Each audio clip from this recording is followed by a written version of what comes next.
Now I have to relearn to live in freedom. I may have been set free, but the realization that I'm actually a free person hasn't sunk in yet. I'm so happy they're letting us stay in Germany, and we don't have to go back to Russia. Now we're in a free country, and how wonderful it is to be in a so-called free and democratic country like Germany, simply because you criticized President Putin of Russia. How it wouldn't have been the same wish if Alina Lipp, a German-Russian independent journalist who was reporting on the atrocities happening to the people of the Donbas region, but was censored, persecuted, and is now facing 3 years imprisonment for reporting the truth about the carnage that Ukraine was pouring on the people of Donetsk. A Julian Assange comes to mind. Hello and welcome again to the Edupolitics podcast. Geopolitical Queen here with today's episode on how freezing people's bank accounts without any fair trial and court orders, which is known as dictatorship, is now the norm in Germany, whilst the mainstream media pretends to showcase such dictatorship as liberal democracy. So what happened again in the world of hypocritical West? Deutsche Welle, a German media outlet, which is allergic to reporting anything positive about Russia because it was banned from transmitting from Russia, not because President Putin is a dictator, but because Germany first banned Russia Today from transmitting from Germany. So Russia responded in kind by banning Deutsche Welle too. But of course, it is Russia's fault, isn't it? Russia is authoritarian. So, in their bid to portray Russia as the kind of destructive country that it could be, they decided to broadcast this report about a certain woman known as Sasha Skochilenko, an attention seeker who, in her own words, I wanted to do everything in my power. I knew I wouldn't be able to stop the war that way, but I did it anyhow. Not for humankind, but for me, for my conscience. I couldn't stay. This woman decided to go to supermarkets to replace grocery price tags with anti-war stickers, which criticized the special military operation which was taking place in Ukraine, and was arrested. She was swapped in the latest prisoner swap and is now resident in Germany. So here she is, praising Germany for its freedom and fairness. But can an Alina Lipp, a German citizen who is being persecuted by the German authorities, say the same? So who is Alina Lipp, actually? Alina Lipp is a German-Russian independent journalist. Her mother is German and her father is Russian from Crimea.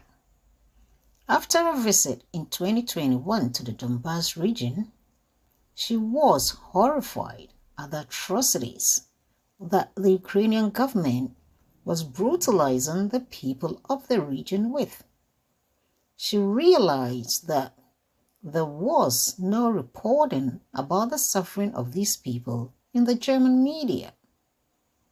She therefore decided to make reports about these crimes committed by the Ukrainian forces against civilians on her YouTube channel to raise awareness in Germany.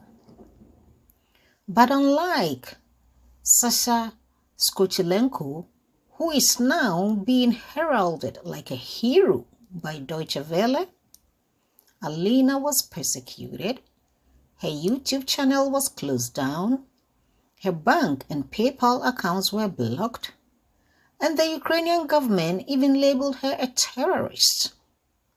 Not only her accounts were blocked, but that of her parents too. The German prosecutors, without giving her a chance for a court hearing, as is done in so-called democratic countries, to enable her present her case, have already slapped her with 3 years imprisonment in absentia. At least, in the so-called authoritarian Russia, Skochilenko had her day in court. What about Alina in the democratic and so-called free speech country known as Germany?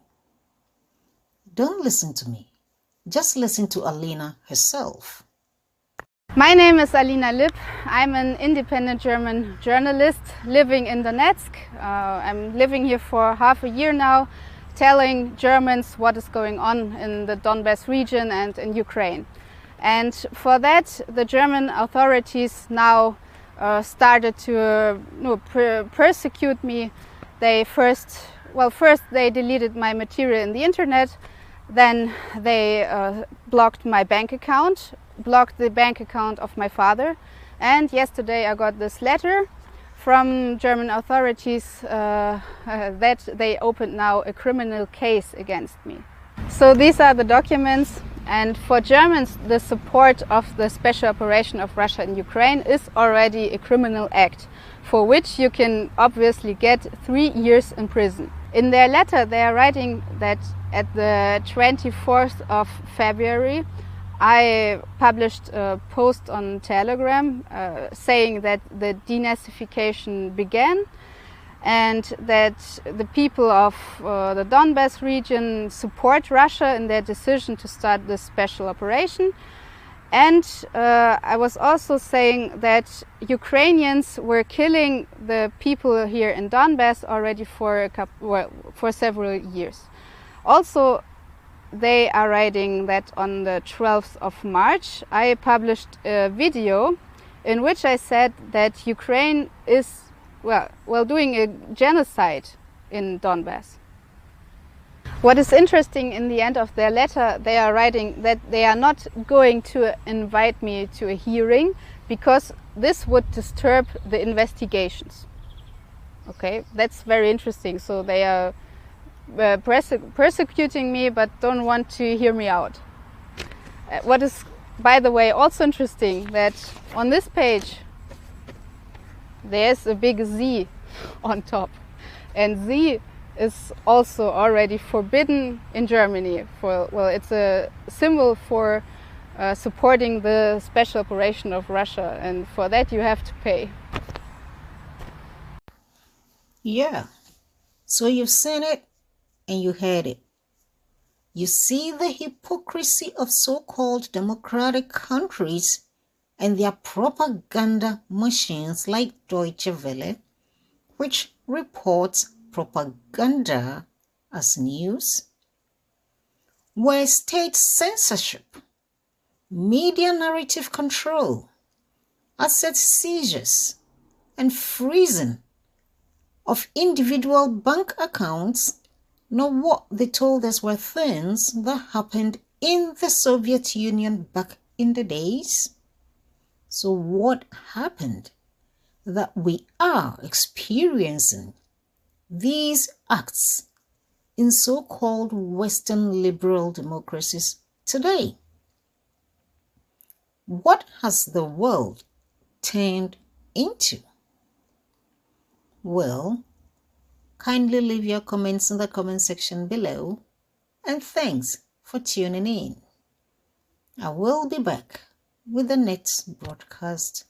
Good day.